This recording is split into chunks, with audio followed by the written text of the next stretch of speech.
Award-winning film director Bill Maloney has dedicated his skills to fight against institutional child abuse. His whole family were brought up and abused in the British care system. In this film, his intention is to allow the victims to speak for themselves in a working-class manner that represents his own culture. Bill's technique to comprise a bigger picture into the smaller frame that the public are often shown breathes life and thought-provoking images into the film that you are about to watch. The children are the future. God bless them all.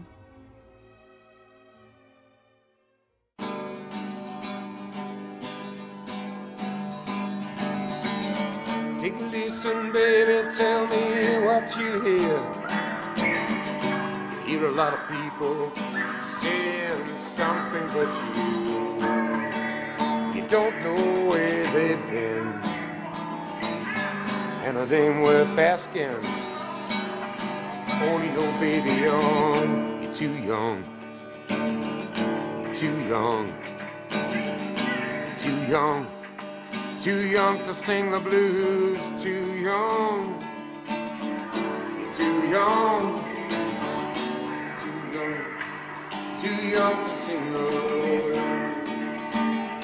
I'm not a social worker, I am a documentary filmmaker, I am a tough fucker. All my family was brought up in care, I was brought up in care, and I'm out to get yous. If you're abusing kids wherever you are, that's my aim in life. I'm coming to get you. So you look under the bed at night and you'll see Bill Maloney if you're a fucking nonce. And that'll do me, Lou. Take a listen, baby, tell me what you hear. You hear a lot of people saying something but you don't know where they've been. And it ain't worth asking. Only know, baby, you're and this may be a documentary from anywhere from fucking, I don't know, wow, whatever. But I want this to be heard. Too young. Too young. Too young. Too young to sing the blues. And I'm not here to satisfy egos, I'm here to stop children being abused now. Well, why should I justify what I'm being there? Why should I? Why should I? They're supposed to be looking after me, man. Fucking up. Fucking me. You don't know where they've been. And it ain't worth asking. Only know, baby, you're too young. Too young. Too young. They are protected by the establishment, you know. You can't keep bashing our kids like this, we're not going to allow it anymore. We're not going to allow it anymore. Fuck that off a minute, I'll get it up there. When Adam died, his cell was sealed off for a day, and then it was reopened because Hasselfield needed the room. They didn't let the police continue with the forensics. It was reopened. They told them no more. And that is all my life up. Do you believe that your son killed himself? No. Do you believe that Adam killed himself? Do you believe that Adam killed himself? Do you believe that Adam killed himself? Do you believe that Adam killed himself? Do you believe that Adam killed himself? Do you believe that Adam killed himself? If you're not a little boy for me, you'll be there. If you're not, you'll be that side. Correct? If you fucking disagree with me, you'll be the chin. You're talking to me. You're looking to the chin? Yes? Nothing?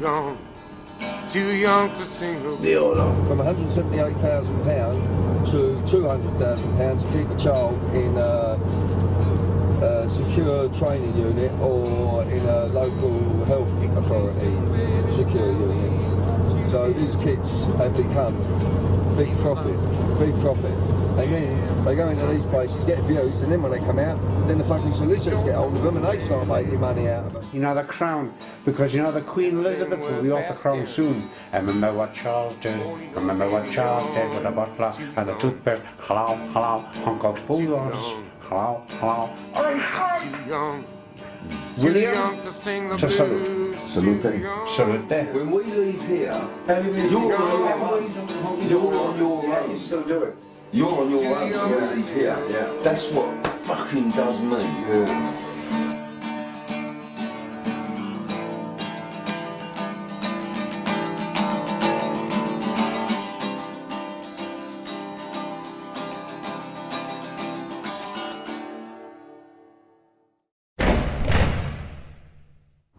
Okay, here we are, we're on our second day, and I'm just making my way to York to meet Kevin Young. Kevin Young is the spokesperson for the victims of Medomsley. A very brave man.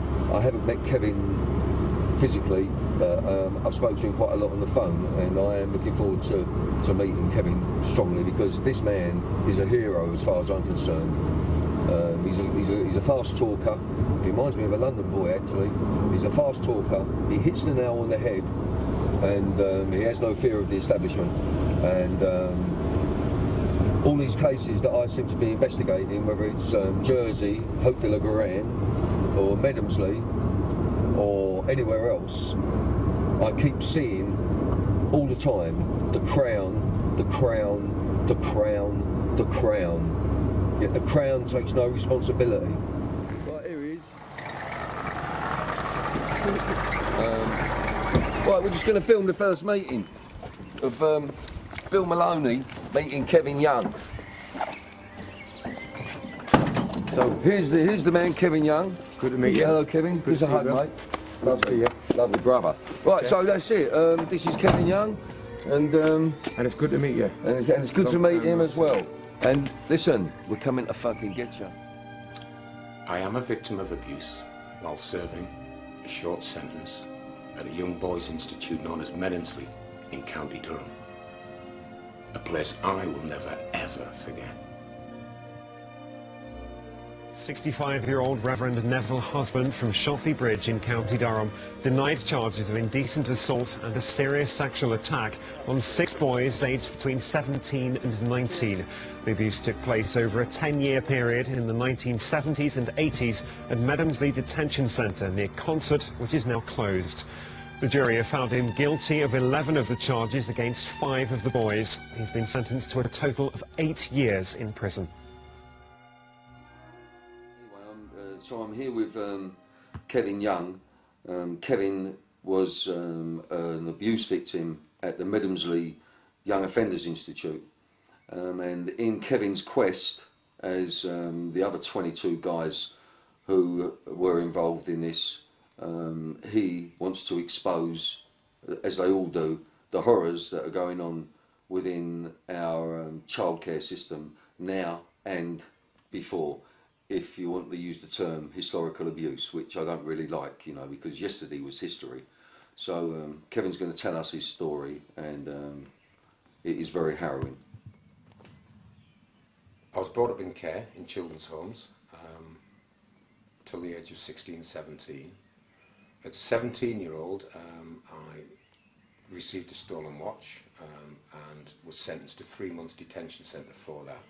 Detention centres were known as a short, sharp shock. That's correct. So the rehabilitation involved in that wasn't really that predominant. It was more of a short, sharp shock.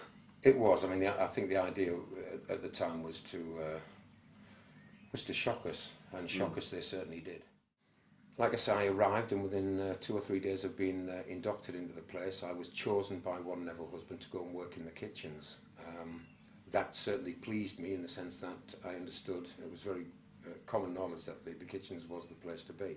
So Neville Husband, actually, did he run the kitchen? Neville Husband was the sole runner of the kitchen. Okay. He was a Crown officer, and basically he ran the kitchen along with 12 kitchen boys in total. Right. So there were 12 of you working in that kitchen? In and around the kitchen area there were 12 young offenders. Okay. Within days of being in the kitchen, it became quite noticeable to me that the activities of Neville Husband were not one that I could really say were the actions of an officer, and each and every day over the first 4 or 5 days it was becoming obvious that there was something not right about both the establishment and certainly the activities of Neville Husband. what started off with minor touching as he passed you in the kitchen area. If you were prepping up food, he would walk past you and just slightly brush against you and touch you. Where would he touch you? Let's get base with this, Kevin. Let's get in. He'd touch you in the private areas. Right. The other thing that I found absolutely... so your genitalia, your backside? To begin with, for the first few days, it was purely the backside and brushing up against you, and obviously putting you in positions which were both uncomfortable for me. And when you say brushing up against you, what do you mean brushing up? You mean pushing himself up pushing himself up against you, and it was obvious that he had an erection on, so it was quite plain what was going on. So he was pushing himself up against your arse? Yes. As he walked past? Yes. Okay, and he had an erection? That's correct. The regime, the short, sharp shock, the Young Offenders Institution, or detention centres, if you want to call them, yeah. They were run on a military... A boot camp type. A boot camp type, yeah. So, like, you know, where I was in Kidlington in Oxford, we used to wear uniform, you know, army uniform, gaiters, and we used to go on parade every morning. We'd have markers on parade. So it was the same as that. And military marching. And there was some kind of like gym, whether it was circuit training every single day, or running, or football, or rugby. So you know, this was a very male sort of dominated regime. Okay. Most of the staff were ex-military, and it was a military regime. When the assaults first started, I made it quite plain to Neville Husband that I was about to report him. He then laughed at me quite openly and told me to go and report him, and I would be found within the prison self-harmed. That's exactly what Neville Husband said to me, and that threat was issued time and time again. Yeah. The louder I'd shout, the more threats he would make. Now, the other problem that I had is when I did attempt to speak to another officer, I was told quite categorically, and I later on learnt this, that Neville Husband ran the kitchens as he wished to run them, and that no other officer had the right to enter the kitchens or to get involved in anything that was going on in the kitchen area. And the kitchen area was never searched by the officers, but the rest of the institution was applicable to being searched on occasion. It was. Neville Husband had a special relationship with all of the governors, and some of that special relationship took the form of things like nobody was allowed extra keys for the kitchen, no other officer was allowed to search any of the kitchen area, despite the fact that that is a fundamental rule of the prison, particularly the kitchens. So Neville Husband was an officer in charge of the kitchen, and who was the governor? The governor at the time I was there was a gentleman called James Miller Reid. James Miller Reid committed suicide at his home in Kent when the Medomsley case began proper. So, if the kitchen area was never allowed to be searched, would it have had to be sanctioned? It was sanctioned by the governor, which we've seen later on in documents many years later. If I can give you an example of the type of thing that was happening to me, and later on I found out others, was to be forcibly removed from the prison alone, only with Neville Husband, let out into the staff area where you'd be taken to one of the staff houses, one of the crown houses, the property where the prison officers lived. And on one occasion I was taken there, I was tied up, ligatured, I was tied to a... Can you just explain ligatured? Ligatured was basically, my hands were tied behind my back, and a ligature was put around my neck, which was basically quite a fat band. It wasn't meant to cut in, it was put wide so it would get across my neck. What was it, leather? It was made of a catering tube that you would use for icing that had been cut down especially for the use of. Right. And in the back of that was a toggle, and if you turned the toggle, obviously the ligature would get tight around your neck until you passed out. Right.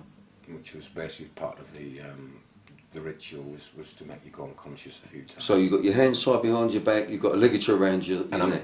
And I'm blindfolded. I can see down below the blindfold, and it was, you know, it was quite obvious that I wasn't alone in the house. Although I'd been taken to the house alone with Neville Husband, it was quite clear from underneath the blinds while I was being sexually assaulted and photographed, and I could hear an 8mm projector type whining away in the background. It was obvious that there was other officers in the room by the number of pairs of shoes in it. Right, so if I can just, I'll just help you out here, Kevin. Please right? do. We've got you tied with your hands behind your back, you've got a ligature around your neck, you're blindfolded. And I'm bent down on a set of stairs on the main stairways in the officer's house. When you say bent down, what? I'm on my hands and knees. I'm on my knees with my hands behind my back. My head is on the second or third step up. Right, and there are other officers. There are other officers. One officer has me by the neck. I believe that to be Neville's husband, who was actually turning the ligature. Other officers were assaulting me. What, touching your private parts? Yes. Did they bugger you? Yes, they did. In care, we dare and maybe try to win. But I know the pain of Catholic boys and the devils that it brings. At 8 I met a Catholic priest and learned the pain of lies. That taught me how I still recall the darkness in his eyes. Still spinning in my mind today, won't somebody ask me why? I thought the love of life in me had crumbled down and died. I remember as he touched my skin, I closed my mind and eyes, and I pictured open fields and ponds, and smiling sunny skies. And when it all seemed over and my heart began to slow, I bowed my head and felt the shame that only I will know. My name is Kevin Raymond Young. I'm 49 years old. I was born in Danesfield, Jarrow, a pauper's son, I'm told. Abandoned in my shawl of blue in June of '59. I feel the pain and know the shame, and that is how I lie. The age of consent in the Pope's Vatican City is just 12, even though he has recently apologised for the Catholic Church's worldwide child sex abuse. My life was not my own. I was under threat of winding up hung or being found hung. Self-harm was what he'd always describe it as. I would always be found self-harmed. Yeah. And that point was emphasised, to the point where I did become submissive. And let me tell you, I'm not a weak man. I was just a small, young, naive boy. And it's very difficult as a grown man to speak about this and because of the shame, the shame. But that's all part of the. Of course it is. The paedophile schooling. Well, of course, for many years, and even today, when I say for many years, I actually feel responsible in a great many ways for not being able to do more. And every day I get up, I ask myself, what else could I have done? So I have to live with that.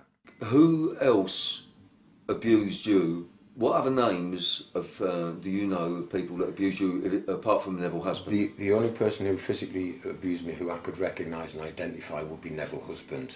The other assaults that happened at the house happened with Neville's husband holding me while other people were in the room, I believe. I also believe that one of the people in the room was the former governor, James Miller Reid. And the reason why I say that, there was only one pair of brogues in there, and the only person I knew who worked in the prison who wore brown brogues was James Miller Reid. See, Medomsley was a young offenders institute. It still is, actually.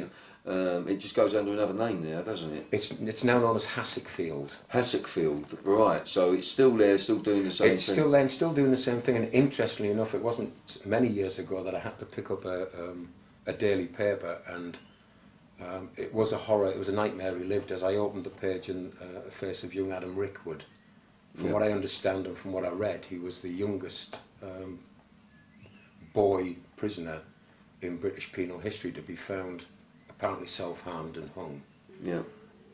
The harrowing thing for me was to then read that the boy had in fact been hung in the very same buildings, in the very same area, at a building, at an establishment which was formerly known as Medomsley. And that played hard on me, because I do hear a lot of historic abuse and historic that. So what you're saying is, with Adam, I believe that you told me that he was found hanging by ligature. That's correct. And he had a broken wrist, and he had a broken nose. He was 14 years of age.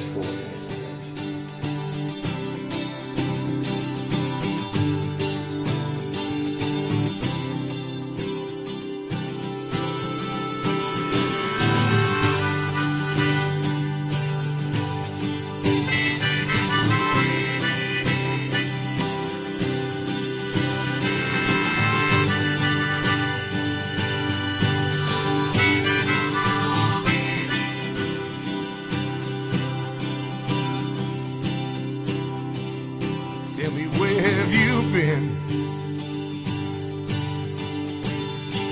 Tell me, what have you seen? Where lies your hopes? Where lies your... Right, something scary's just happened. I've got some information that just down the road from where I'm staying, I'm in a place called Lucy Cross, not far from Darlington, and just down the road in a place called Gainford, there is, or was, a major young offenders institution called St Peter's. Now, St Peter's was built by the Catholic Church in 1900, and it was built by the Catholic Church in 1900, and then as an orphanage, and then in 1947 it was turned into an approved borstal, approved by the Home Office, and apparently it had 300 boys there, and these boys were in this place right up until 1984. Now, I've driven past this place a couple of times and I did wonder what it was, and it was a very macabre place, and recently in 2007 there was a council meeting to decide what to do with the building, and the police were actually in attendance. God knows why. This place is right out in the wilds, and one of the police officers did say that this place something has to be done with this place because it is leaving a stain, a dark stain over not only Durham but also on the village of Gainford. So we're just going to go, me and Lily, we're going to go and have a little drive up there, and we're going to see if we can get in and see what's happening, see if we can, what we want to do with this place is try and give you the kind of atmosphere that we were doing with our children. Now, all you members of the public, it's all very well for you to sit there and you'll be watching this documentary and oh, it's terrible and oh, it's terrible. And recently, because of the government's expenses, which is really quite a triviality when you think about it, compared to child abuse and sadomasochism, you know, torturing children, we all went crackers over that.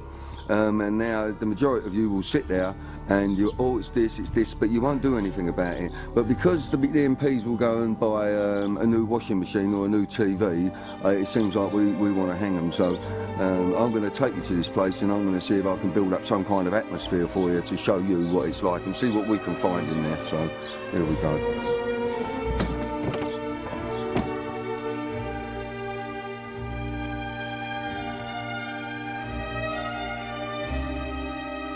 St Peter's approved borstal.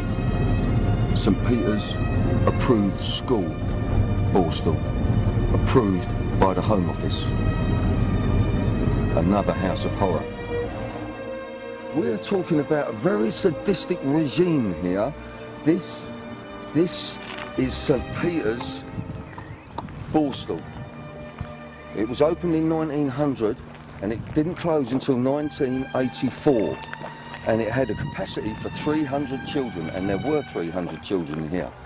And this was a very, very brutal place. Now we're going to take you into the gym and show you something that really does scare us. Now this place has been empty for many, many years, and it's a very opulent area. And when you think about it, why is it being left empty? Now, I believe that once you start knocking old buildings down like this, then you're going to come into the excavation, putting new foundations in, etc. And I think that the authorities are concerned about what they may find if they start excavating this building. Now, I'd just like to say this window is open. I'm not breaking in. I'm going to climb in, and then Lil's going to pass me the camera, and then we're going to have a look inside. Okay, Lil?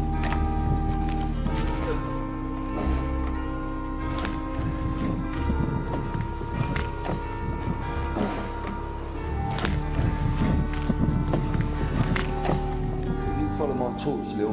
1962 to 63. Mr. Byrne, B-Y-R-N-E, headmaster, dirty, sadistic bastard. Dirty, sadistic bastard. That's what that says. And then the bottom line, Peter Darby, pervert. You fucked our heads up. That is 1962 to 63.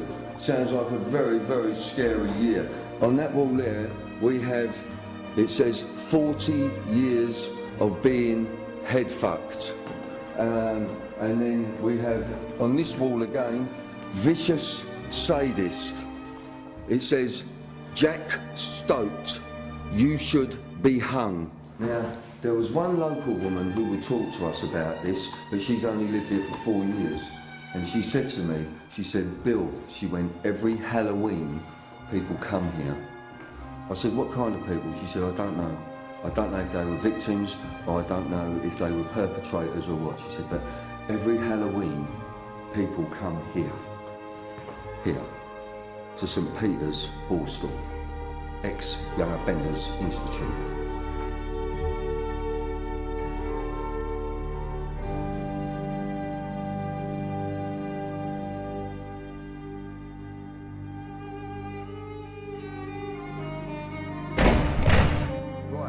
You're going to have to allow for the wind out here.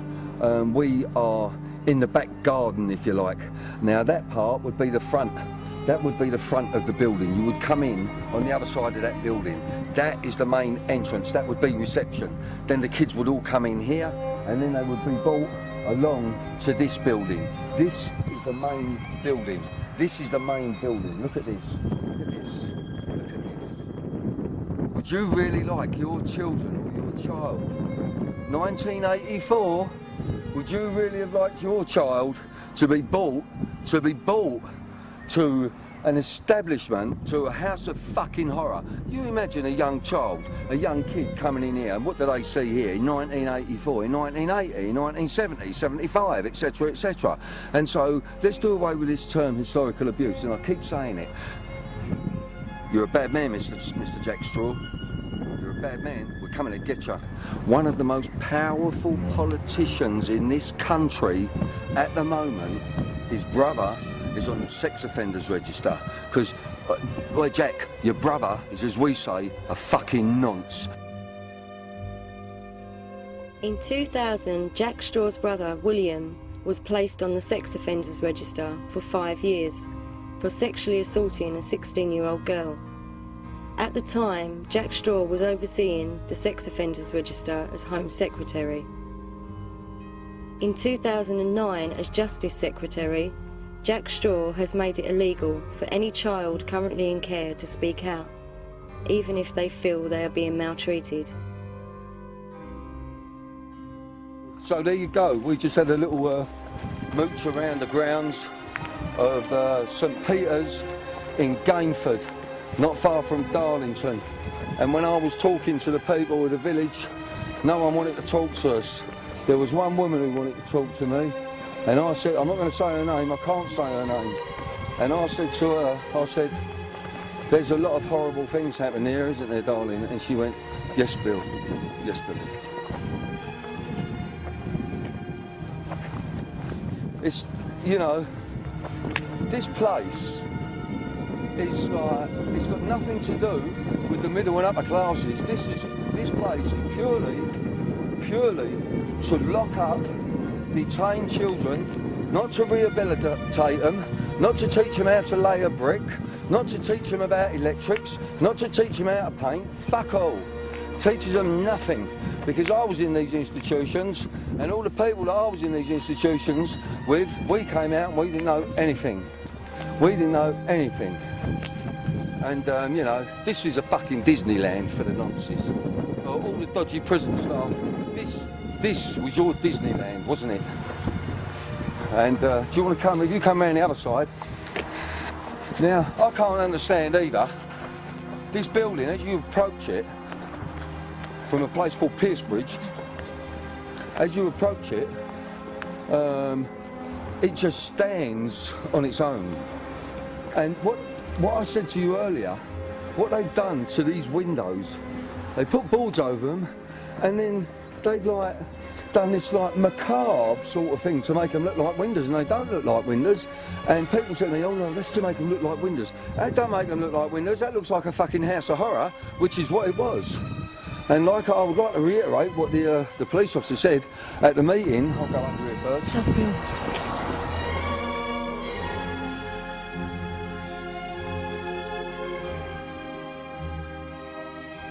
Right, so what happened there was the police turned up, You know, that place is, we're right out in the middle of nowhere. I don't know why the police, like, you know, they seem so keen and interested in this place. Now, I say again, having done a little bit of investigating in there, and I would say again, I'm working up a bit of a sweat here, but I again say, we need to have that place and all the others thoroughly investigated. Don't you agree, Lil? Yeah, definitely. Okay, so it's the 29th of April 2009 and we're on a Wednesday. Yesterday I was shooting one of the Medomsley victims, Kevin Young. Today I'm on my way to meet Colin and Richard. I haven't even spoken to Richard. Again, they're both victims of Medomsley. I've had quite a few conversations with Colin. Colin seems a very creative person, and he fights the fight on the computer for the 22 Medomsley victims.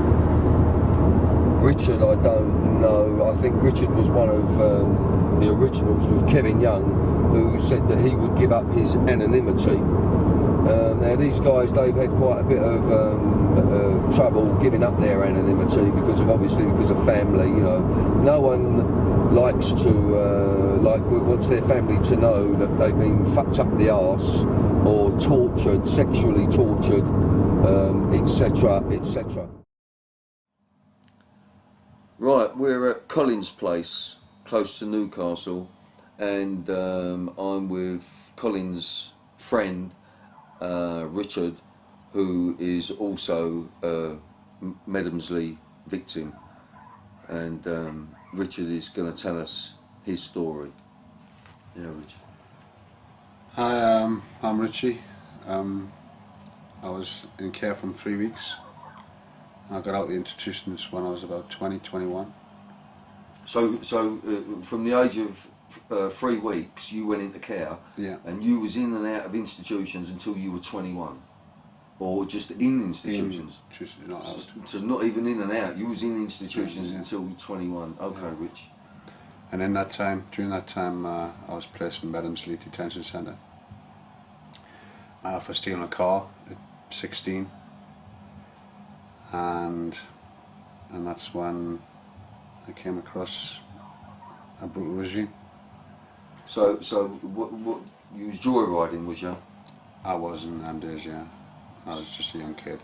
So from joyriding that car, you were put into Medomsley, and Richard, could you just tell us your first day, from your first day in Medomsley, and we'll go from there. First day was, obviously you don't know what's hit you, because there's so much going on. You're scared of what's going on. The stories you've heard, how brutal it is. Until you get there, you don't know till you do. You're first initiated into a room with 2 prison officers behind a desk. You're told to strip, and then you're told asked to come forward across a red line. As soon as you do that, you're hit, and then told to go back. And then you're allowed to do a course of brass rubbing or scrubbing floors for a week. And then you're allocated a job, and mine was to be picked for the kitchens. So you was a kitchen boy? I was, yeah. And who was in charge of the kitchen? A senior prison officer called Neville Husband. Who solely ran the kitchens by himself. So Neville Husband, was he your abuser at Medomsley? He was, yeah. I know how difficult it is for you, Richard, but could you tell us about an occasion when you was abused by a husband? There was a few occasions. Initially started off fawning you, brushing up against you by washing the dishes or something. And then I got out to, it was one afternoon, I was upstairs in the changing rooms, and he came in and made me perform a sexual act on him. Can I ask you what the sexual act was? Made me suck him off. basically. So Neville Husband made you, as in my language, where I come from, he made you suck his cock? Yeah. Okay. And on another occasion, mutual masturbation. When you say mutual masturbation? He made me masturbate him and he masturbated me. Right. So, did he ever use any ligatures with you? It was very heavy-handed to us and threatened me with hanging, but never used them against me. It was more hitting, slapping, heavy-handedness rather than ligatures. Did Neville Husband bugger you? No, he didn't. No, he tried. What happened when he tried? Obviously, I fought against it, and lucky enough, somebody was coming up the stairs at the time, and I suppose I escaped. I got away from him. Why didn't you go to the governor?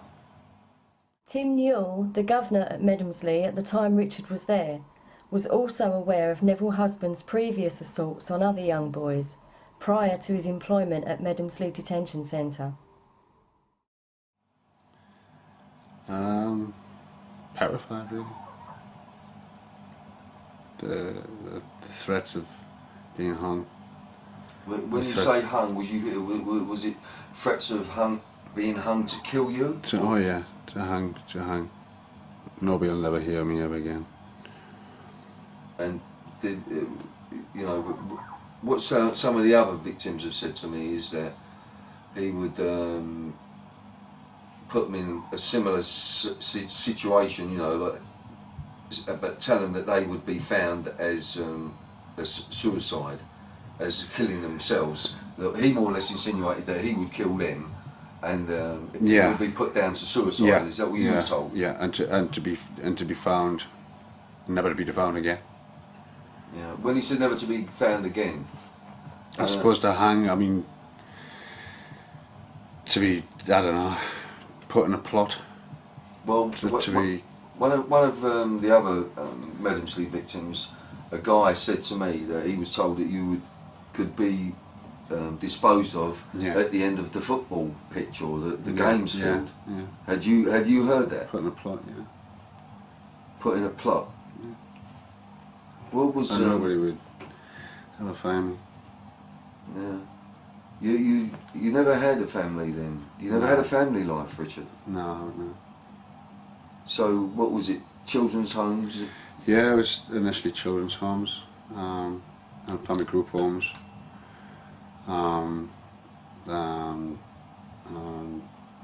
Adolescent units, and then approved schools, and then detention centre, then in Boston.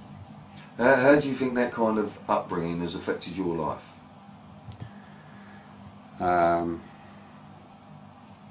Totally ruined it, really, but you've got to get on with it, haven't you? Do you have a partner, Richard? No, I don't know. So you're on your own? I am, yeah. You're still on your own, mate? Yeah, but on my own, you know, no other way. Now, have you got a claim pending over this? I have, yeah, but they don't want to deal with me. Why don't they want to deal with you, Richard? You ask them that. The husband will be out in October, and he would have done a 10-year sentence, and I'm still fighting my corner. You're still serving your sentence? I'll always serve my sentence. Well, what do you think should have happened to Neville Husband? Well, I think he shouldn't be let out again. Ever.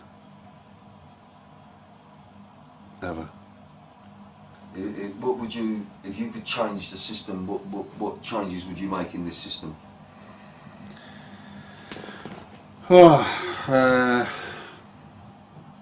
more awareness what goes on.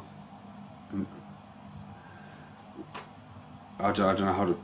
That's for the professionals to decide, I suppose. But just to be aware of what goes on, and more of kids, why they are running away, not because of what is their background, because there's something made them run away, and not just because they want to run away because they're in an institution, because there's a lot more goes on. Do you just want to put that on me just for a minute, Lily? I'm going to come back to you, Richard.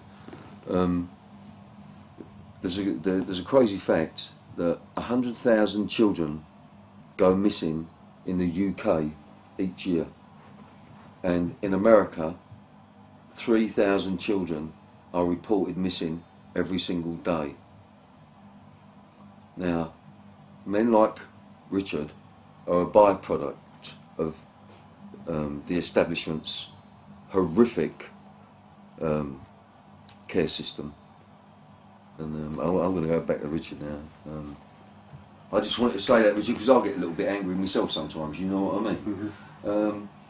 So it's like, I've come across a lot of the victims, Richard, and they don't want to show their face on camera. And when I came here today, you really had decided, and I said to you, if you're not sure, don't do it. And you said okay. But then when we came down here, you said, fuck it, I'm going on camera. Why? Why? What made you change your mind? I suppose in a way, I mean, I've kept all the abuse in myself all my life until the police came to see me.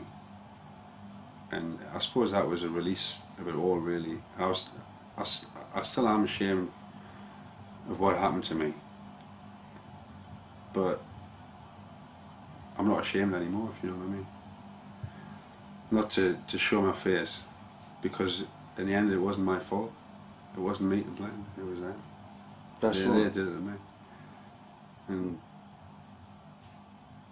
why are you doing this? Why are you doing this? Why are you on camera? Why are you talking?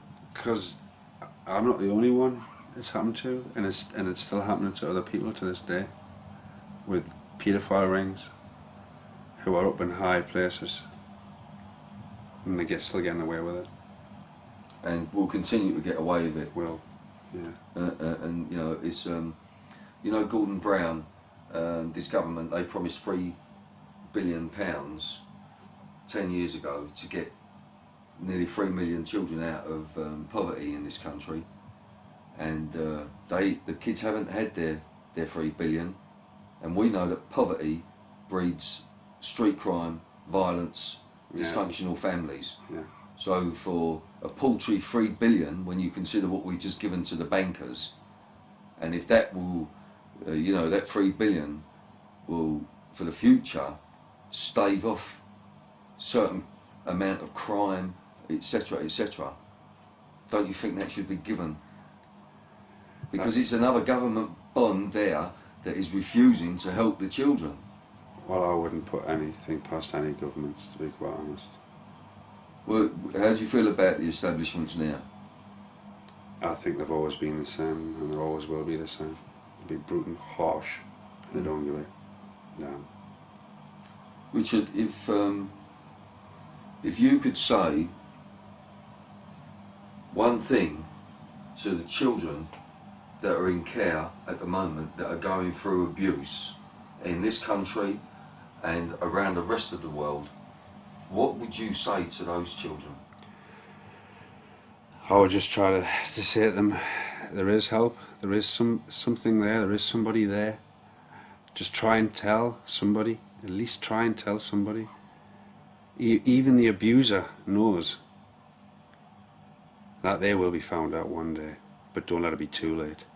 Tell them now, to tell them what's going on, because it is going on, you know.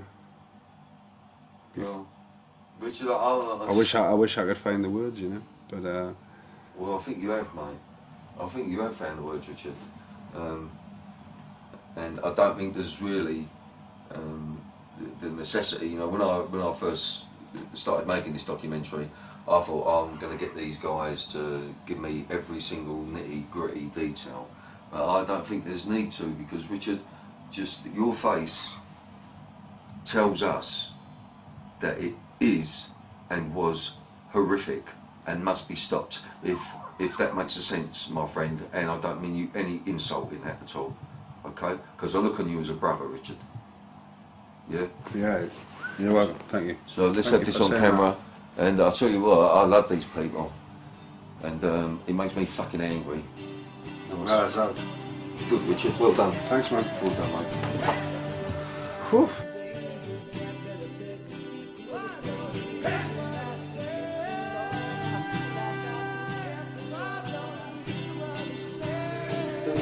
Guy's dead because of them bastards. Listen, mate. Nah. Rich, do me a favour, right? Just think about what we're doing at the moment and the way we just want to get it across clearly. He's still not here, is he? And we can easily brush it under the carpet if that's what you want to do. But I can't, Bill can't, Lil can't, Darren can't, Martin can't, Adam can't. Is when your perpetrator, your kidnapper, has you all under his spell, her spell, that you have got nowhere else to go, that you believe in her and still forgive him at the end of the day, even now when a perpetrator in court of law. Tell me, what have you sinned? Well, as your hopes, well, as your dreams, I'm coming home. Home's where I wanna be. I'm coming home. Home's where I need to be.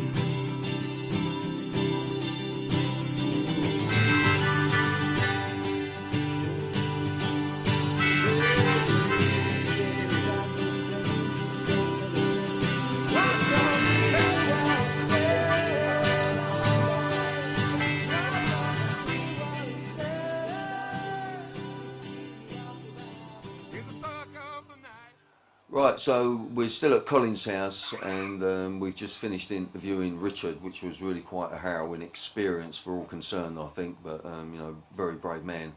Now I'm going to interview Colin and his partner. They both wish to maintain their anonymity, and in the background we're going to have a bird. The parrot is going to make a noise now and again, and there's nothing we can do about it because this is where it lives. Okay, so Colin, if you could tell us your story, and first of all you just start by saying what you went into Medomsley for. I went into Medomsley for not doing the community work, or not doing part of the community work. What was you serving the community work for? For stealing a jacket out of a car in a car park. And how much community work had you got? 120 hours. And how much of it had you done? Almost all of it, bar 8 hours or something. So you've done 110 hours? Yeah. And the other 8 or 10 hours you never done. They gave you a 3-month sentence in Medomsley institution. Yeah. Right. I'm sorry about that, you know what I mean? These things are coming to light to me and I'm just seeing some proper craziness here. Because like I said to Richard, I do get angry as well sometimes.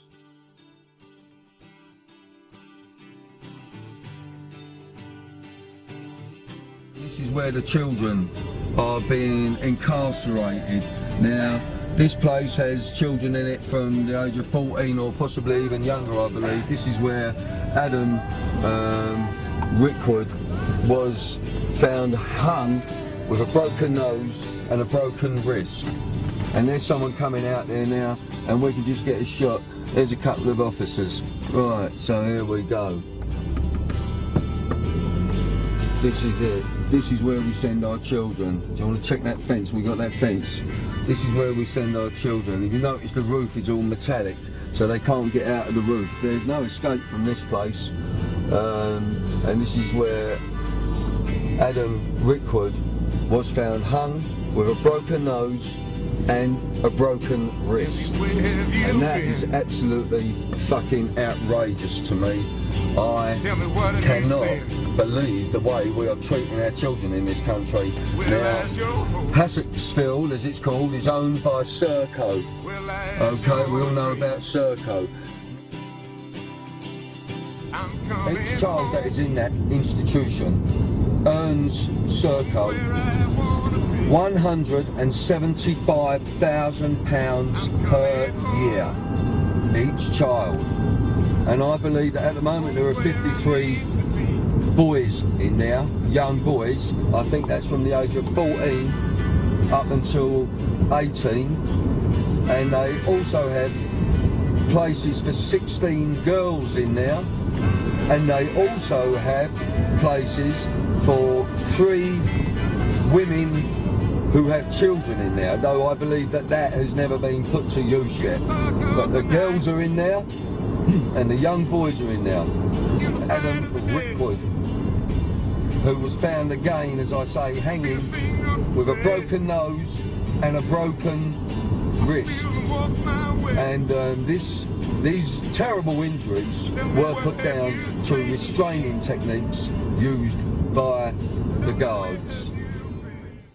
So you was abused by Neville Husband? Yes, I was abused by Neville Husband. Would you like to share with us the actual experience and what led to it, etc. for us, Colin?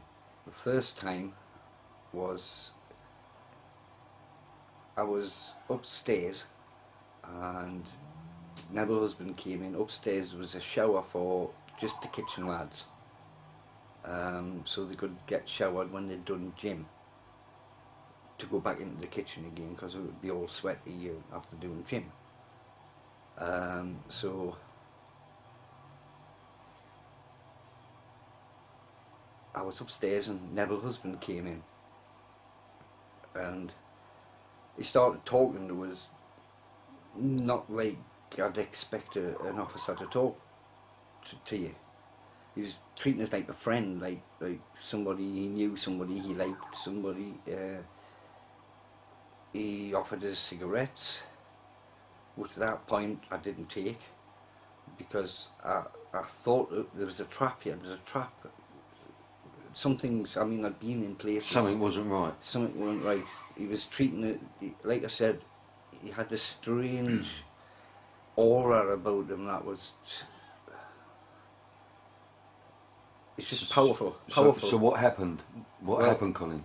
He told us to strip off, and all I had on was the kitchen whites, which is a white t-shirt and checkered trousers.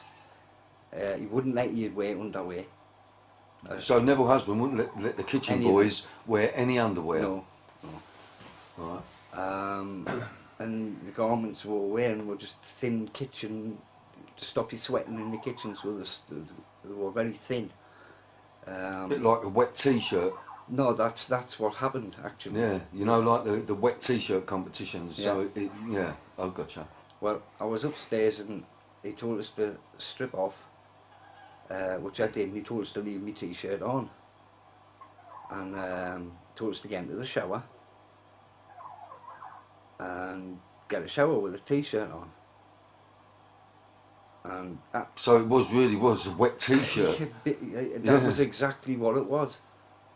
Can I just stop you there, because like, you know, when I'm talking about a wet t-shirt competition, I'm talking about, you know, in sort of soft porn films, you know, and in some sort of you know, clubs, and you know, they'll throw a bucket of water, the girls go up, you know, it's a bit like a Miss World thing, isn't it? And you know, but they have the Miss Wet t-shirt thing, throw the water over you, so that's what I'm getting at. So he's put you in the shower, kept your t-shirt on. Yeah, and photographed me in the shower with the t-shirt on. So he's photographed you in the shower? He's photographing me in the shower with the t-shirt on. Were they stills or was it film? No, it was photographs. Just still photographs? Just still photographs. Okay. He then told us to get out of the shower and follow him. And I followed him down the corridor to another room at the end of the corridor, which when I got inside it was like a waiting room for where the officers would get dressed themselves and changed, and had like 2 lockers in it and a chair and a table, and it faced the front of the detention centre out the window.